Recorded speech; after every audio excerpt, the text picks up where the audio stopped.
అందరికీ నమస్కారం. నేను మీ గంటి ఉష. నా మిత్రులకి, శ్రేయోభిలాషులకి, సబ్స్క్రైబర్స్కి అందరికీ కృతజ్ఞతలు, శుభాభినందనలు.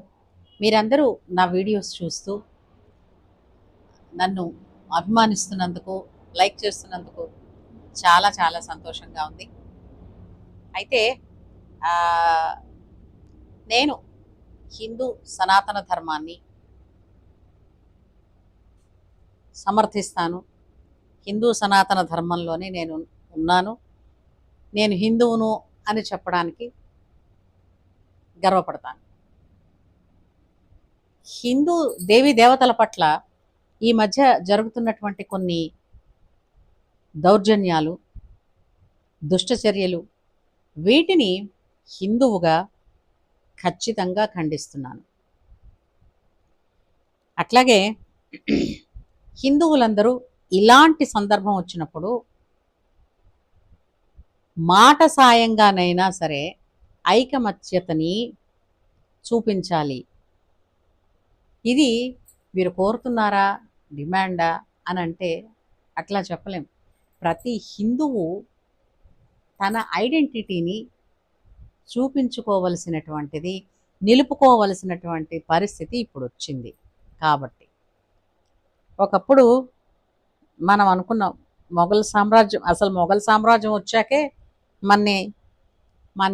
మన ధనాగారాల్ని మన దేశంలో ఉండేటువంటి రత్నరాసుల్ని కొల్లగొట్టి పట్టుకెళ్ళిపోతూ వెళ్ళిపోతూ ఆ తెల్లదొరల చేతుల్లో పెట్టేసి మరీ వెళ్ళిపోయారు. ఇంకా అక్కడి నుంచి మనం మరో 200 సంవత్సరాల పాటలు మనం ఎన్ని పాటలు పడ్డామో అందరికీ తెలుసు. వస్తున్నది ఆగస్టు 15 వస్తుంది. మన స్వతంత్రం వచ్చిన రోజుని జరుపుకునే ఇది వస్తుంది ఎల్లుండి. సరే, ఇలా ఉంటుండగా అందరికీ తెలిసిందే, బంజారా హిల్స్లో ఉన్నటువంటి పెద్దమ్మ తల్లి గుడిని కూల్చివేశారు వితౌట్ ఎనీ నోటీస్. ఇది అందరికీ తెలిసిందే.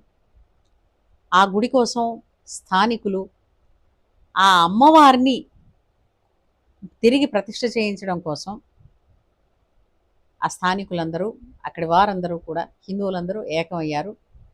అందులో ముఖ్యులు, ఆ పోరాటంలో ఉన్నవాళ్ళు, బరిలో ఉన్న వాళ్ళల్లో కొంపెల్ల మాధవీలత గారు, ప్రియా చౌదరి గారు, కరాటే కళ్యాణి గారు ఉన్నారు.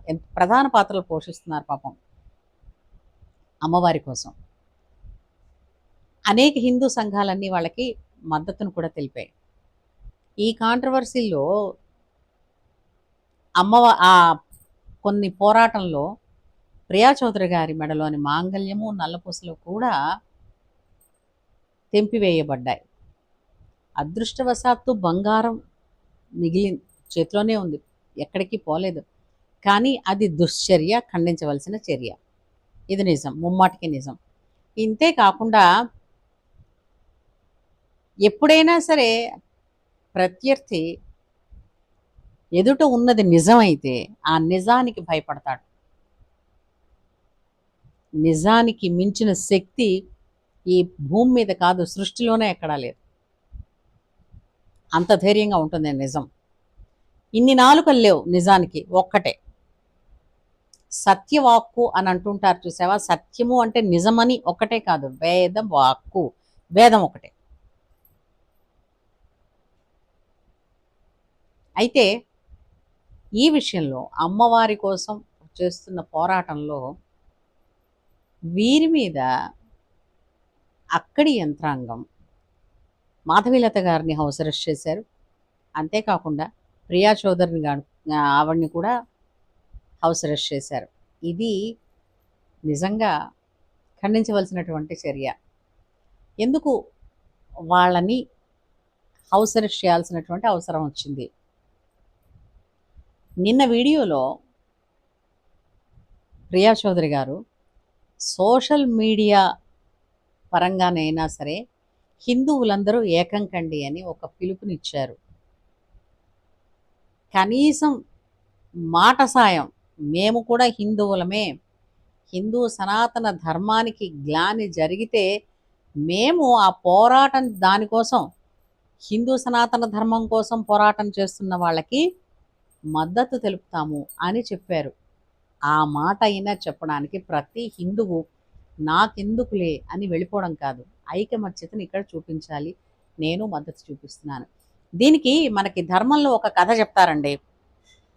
ఒక పెద్ద ఇల్లు ఉందిట, చాలా పెద్ద ఇల్లు. పూర్వం ఇళ్ళు దేంతో కట్టేవారు? కలపతో కట్టేవారు. ఉమ్, ఆ అది ఎక్కువ దూలాలు మిద్దెలు అవన్నీ ఉండేవన్నమాట. ఆ ఇంటి యజమానికి నలుగురు కొడుకులు. అయితే ఆ నలుగురు కొడుకుల్ని ప్రయోజకుల్ని చేసి ఆ పిల్లలకి ఏం చెప్పాడంటే, ఆ పెద్ద ఆయన యజమాని అన్నాడు, ఇంటికి కావలసినటువంటి వంట చెరకు అంటే పూర్వం కట్టెల పొయ్యి మీద వండుకునేవారు కాబట్టి ఆ వంట చెరకు కోసం నెలకి ఒక్కొక్క నెలకి ఒక్కొక్క కొడుకు వెళ్ళి తీసుకొచ్చి ఆ వంట చెరుకుని అడవిలో దగ్గరలో ఉన్న అడవి నుంచి సేకరించి తీసుకుని రావాలి.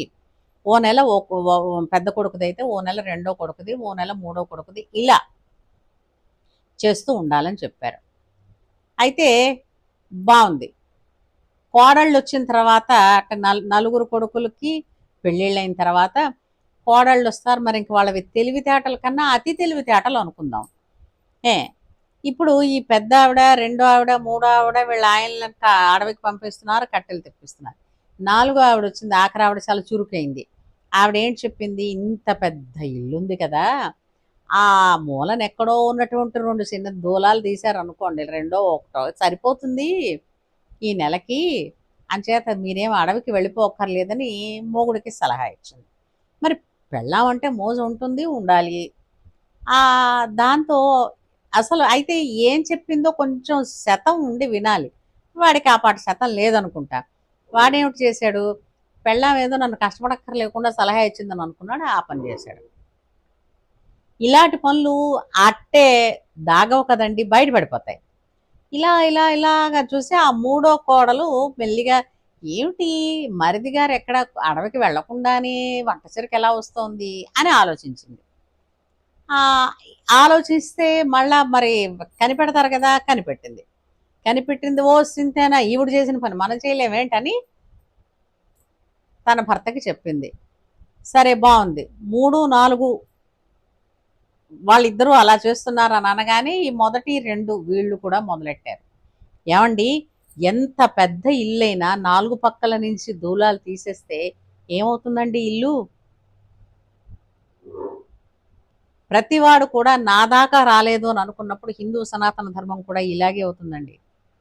ఇల్లు, హిందూ సనాతన ధర్మం అనే ఇల్లు కూలిపోకుండా కాపాడాల్సిన బాధ్యత ఆ సనాతన ధర్మం కింద సేద పొందుతున్నటువంటి మనది. ఎందుకంటే ధర్మో రక్షతి రక్షిత. ఈరోజు ధర్మాన్ని నువ్వు రక్షిస్తే ఆ ధర్మం నిన్ను రక్షిస్తుంది. ఇది సత్యవాక్కు, వేదవాక్కు. కాబట్టి శీఘ్రమే హిందూ దేవీ దేవతల విగ్రహాల పట్ల, ఆలయాల పట్ల, హిందువుల పట్ల ఇలాంటి దుశ్చర్యలు అంతరించిపోయి హిందూ సనాతన ధర్మం వర్ధిల్లాలని, సత్యం జయించాలని, ఆ పెద్దమ్మ తల్లి గుడి కోసం పోరాడుతున్న వాళ్ళందరికీ కూడా న్యాయం జరగాలని, ఆ పోరాటంలో వాళ్ళందరూ విజయం సాధించాలని మనస్ఫూర్తిగా కోరుకుంటూ, జై శ్రీరామ్.